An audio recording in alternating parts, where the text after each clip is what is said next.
Would mathematics exist if people didn't?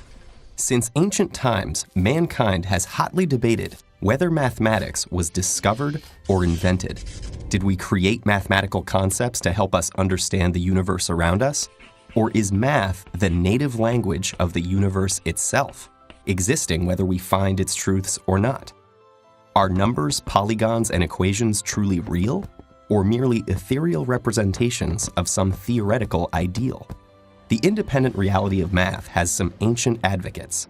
The Pythagoreans of 5th century Greece believed numbers were both living entities and universal principles. They called the number 1 the monad, the generator of all other numbers and source of all creation.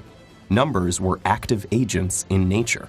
Plato argued mathematical concepts were concrete and as real as the universe itself, regardless of our knowledge of them. Euclid, the father of geometry, believed nature itself was the physical manifestation of mathematical laws.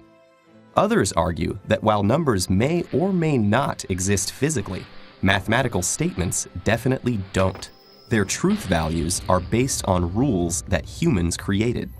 Mathematics is thus an invented logic exercise, with no existence outside mankind's conscious thought, a language of abstract relationships based on patterns discerned by brains, built to use those patterns to invent useful but artificial order from chaos.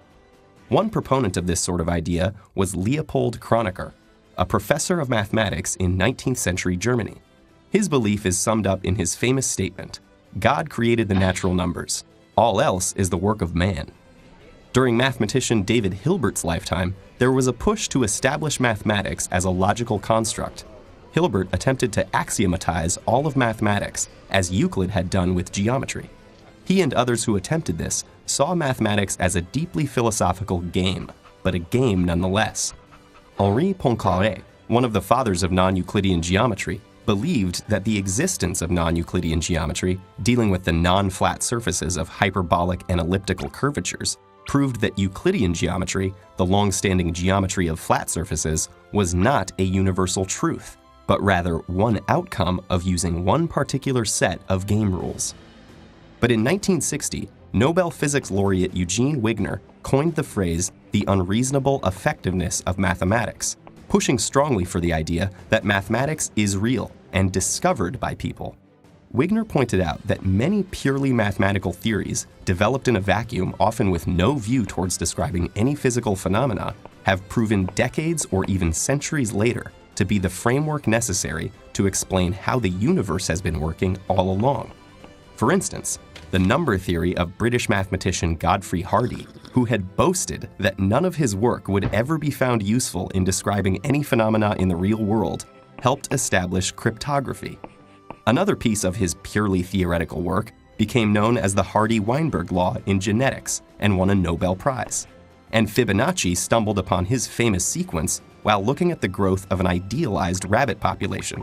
Mankind later found the sequence everywhere in nature, from sunflower seeds and flower petal arrangements to the structure of a pineapple, even the branching of bronchi in the lungs. Or there's the non-Euclidean work of Bernhard Riemann in the 1850s, which Einstein used in the model for general relativity a century later. Here's an even bigger jump. Mathematical knot theory, first developed around 1771 to describe the geometry of position, was used in the late 20th century to explain how DNA unravels itself during the replication process. It may even provide key explanations for string theory. Some of the most influential mathematicians and scientists of all of human history have chimed in on the issue as well, often in surprising ways. So, is mathematics an invention or a discovery? Artificial construct or universal truth?